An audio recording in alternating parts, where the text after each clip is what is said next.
Let's talk about qualities.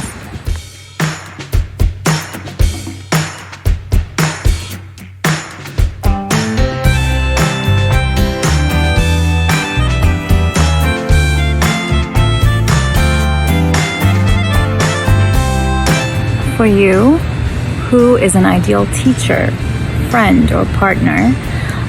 What is an ideal book or movie? And where is an ideal vacation? Let's talk about qualities. For me, loyalty, humility,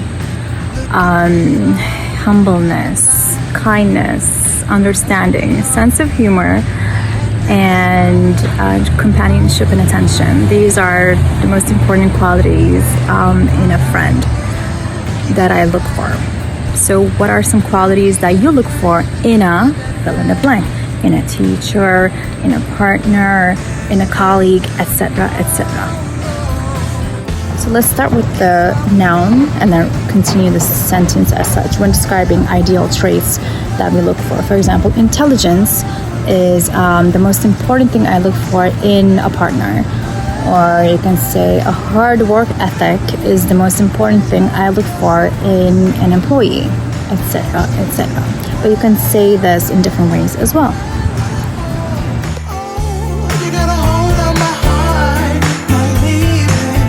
We don't always want to say the word important. Important is an overused word, right? We don't always want to say like beauty is very important to me, or money is very important to me in a partner or whomever, right? We want to say, express our ideal traits in different ways. So we can also use absolute must. So we can say, for example, loyalty is an absolute must in a partner.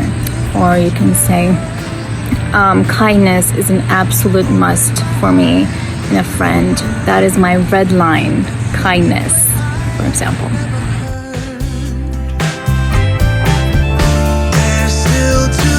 We also all have something called dealbreakers. What is your deal breaker?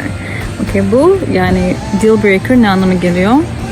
Eğer birisi vesaire vesaire ise asla kabul edemeyeceğim bir şeydir, bir huydur. Mesela yalan söylemeyi asla kabul edemem demek isterseniz, lying or a liar is an absolute deal breaker for me.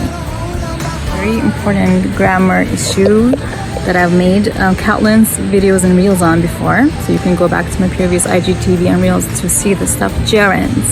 Gerunds are nouns. They are not verbs, even though they look like verbs because they end in ing. So for example, lying is a deal breaker for me. In that sentence, lying is the state of somebody being in the action of lying, but that's the state. So it's a noun, right? So lying is a deal breaker for me. In that sentence, is the verb. So lying is a deal breaker for me.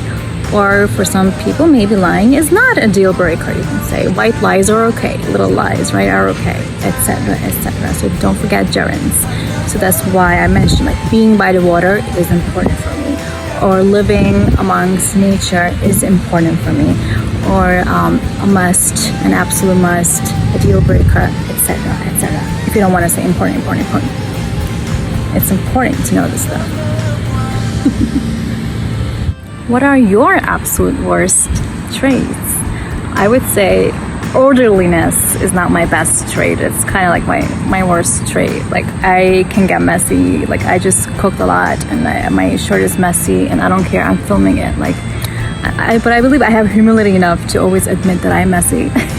So I would say that is simultaneously my best and worst traits. I'm messy, but I'm humble enough to admit that I can get messy. And I'm also clumsy. I hit myself and spill things often.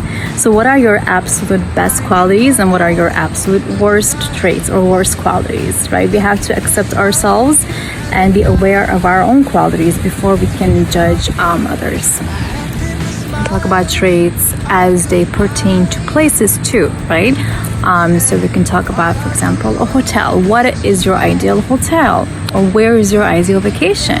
And we could again start with the noun. So we could say being by the water is an absolute must for me when choosing a hotel.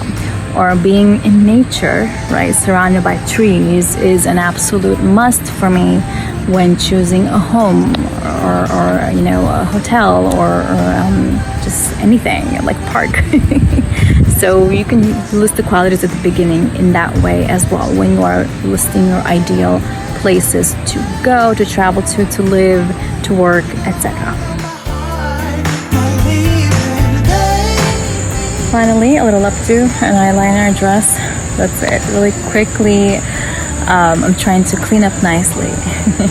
Cleaning up nicely is important, but aging gracefully and being au naturel is most important for me. That's why in a lot of my clips I don't wear makeup like in the previous ones. But sometimes you just have to clean up clean up nicely. After you're a mess, that means put on a little makeup, get yourself fancied up. So he cleans up nice, she cleans up nicely. They're both obvious in that way. But being au naturel is the best. I'm most comfortable being au naturel. I would love to, hopefully, inshallah, be able to age gracefully. That's another saying. I hope these are helpful. Bye.